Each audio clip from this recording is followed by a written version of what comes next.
Nobody out in that building who loves schools and kids and education. I'm like one of the only people in my family who ever went to college and graduated high school, and so it means a lot to me. But we can't eat up our bonding capacity to, buy degrees in archaeology for students or whatever. I mean, that's not an effective use of our bonding capacity. That's going to go out to the voters in 2014. It got referred, it's going out there, and it feels good, and it sounds good, right? We want to, fund college tuition. But what's not going to be out there and really readily understood is how we use those bonding dollars to drive the engine of the state. That's a problem for me. I was really shocked that we put that out there because that's not a capital asset. It's not necessarily, and it's a human capital asset. And I appreciate that. There's other ways to get kids to college, not by eating up the money for roads and bridges and sewer lines and power lines. And, frankly, I want broadband across the state. I'm someone who cares about education.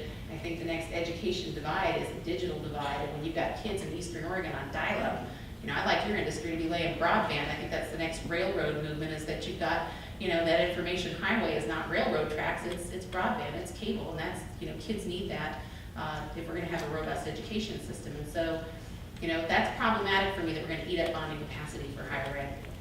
And I hope, you guys consider that as well as we think about, having that conversation with voters. If you're gonna be out talking to voters anyway, that while it feels good, it's not necessarily the most prudent budgeting thing that ever happened. It was probably more of a political, we want to say we love your children, but that's going to have long-term impact down the road if it passes.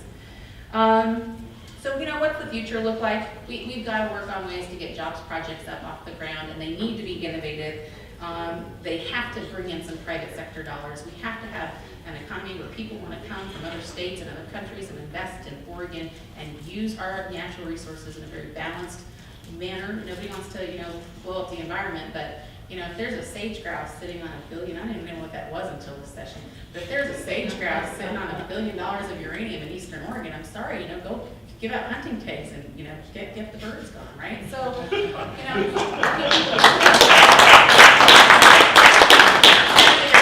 I didn't know that either. So tastes like chicken. Tastes like chicken.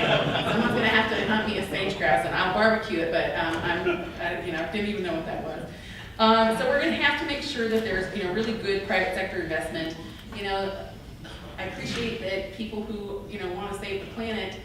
That's wonderful, and we recycle and we do all of that. But you still gotta have energy. That means that those LNG, that those pipes need to be laid. And my former business partner, lives in Gillette, Wyoming. And Gillette, Wyoming, if you're paying attention, is the coal capital of America right now. And she calls me up on the phone and she's hollering at me, "You people in Oregon are freaking crazy. You're gonna put my whole town out of work with your stupid policies." And she's a Democrat, let me just tell you. She's out here screaming at me in my ear that Oregon is gonna shut down the economy of the state of Wyoming. And that coal stuff is an interstate commerce issue. It is not an Oregon issue. We all have an obligation to send money to our federal treasury, whether we like it or not, whether we like what it's spent on. We have an obligation to be good neighbors with the rest of the country. And it's not for Oregon to shut down another state's industry and put those people out of work. We already have enough people out of work in Oregon. Let's not put Wyoming out of work too. So we have to start looking at those projects and think about how we engage with voters to let them know we're not here to rip up the environment, but we are here to make sure that when those 170,000 Oregonians are working, if you just did really simple math, and I'll probably get PolitiFacted, but you take the average tax collection times 170,000 workers, and it's $500 million. That's a lot of money for schools and disabled seniors and homeless veterans and the things that people care about, the things you all care about when Oregonians are working. When your industry is working, and you all have suffered very high unemployment in this recession, this recession was not over for your industries. We have to turn that around, and starting at a meeting like this, an organization like this, and having a good dialogue about ideas is the way to get there. So again, I just really appreciate your time. Get you guys out of here on time. I'll stay in my time, and my door's always open, whether you're my constituent or not. And feel free to walk through it, knock my door if you ever have a problem. Happy to get out there and meet with you all. So thank you for having me today. And just so you know, jobs is not a partisan issue.